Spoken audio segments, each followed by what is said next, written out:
rumah baru Nia.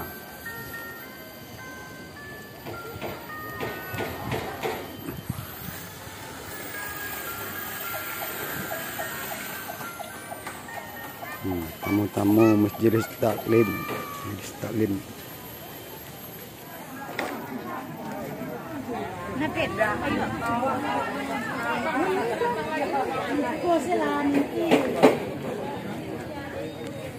Kapan ke digusur ke belakang apa? Iya bersih dari rencana ya. Iya. Besoknya apa?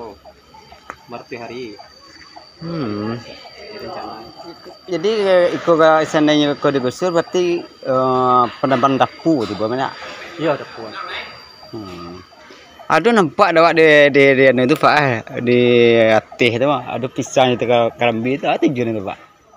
Sabananya Pak, ambo pernah bertanya ke orang tua-tua, pisang yang digantuan tu jo bibit anak karambi di kedua-kedua tu bisa mendatangkan ketentraman atau keselamatan dalam wak berumah tangga. Iya mudah itu ya Pak. Katanya lombo. Ada tuh, aku ada buat.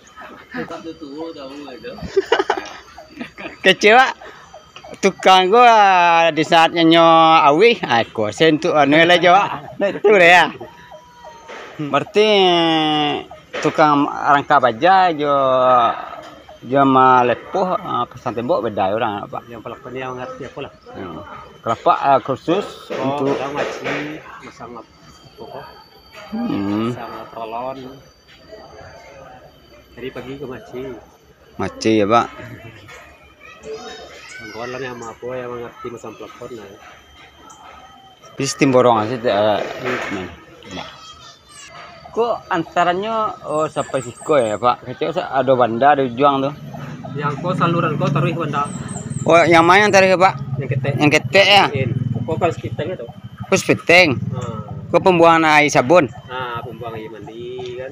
Pembuangan lantai. Untuk banda. Kalau lebarnya berarti berapa ya? Rumah kok? Ya panjang, lebarnya panjang. Rumah 7 meter. Lebar panjang sama. Sabaleh ya? Ya rumah kok. Ini boleh lebar 7. Kamar 3. Kamar 3. Jadi WC 3. Di kamar ada WC. Jadi yang pun kalau rumah ada WC ada rumah. Kau tahu tamu banyak datang lah Pak. Iya di minggu kan. Sabtu pertama lah ini ya. Lumayan lah. Jadi apa kerja kok memang ada sangkut jo sini apa? Enggak. Sama tetangga. Oh kecewa ada sangkut ya. Cuma kakek itu sekawan dulu.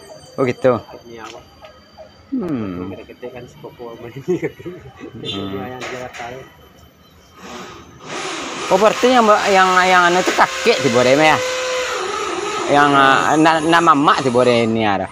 Yang mama aku si yang enggak oh ya yang enggak ketek ya dah. Kalau itu ya kakek di Borema ya. Di sini sebenarnya. Berapa hari kerja dari mulai ke Pak? Hah? Mulai tekan hari deh. Ada enggak sekitar sebelah lebih dah nah. Alas meja lah. Sebenarnya guna ikut dipertahankan. Apa sebenarnya? Tapi karena nilai sejarahnya itu tinggi, sehingga bajunya yang pakai niat itu kan dia Enggak Pak. dia nyu meletakkan itu aslinya. Itu Pak. Itu nilai sejarah itu. Ini namun sendok makannya terkempak situ kan dia jajah. Itu yang nilai sejarah punya pertahanan dulu. Jadi dia mau ditunjuk rasanya, tapi apa langkahnya? Terus serak baju itu diberi ya. Dibusun lah yang rapi.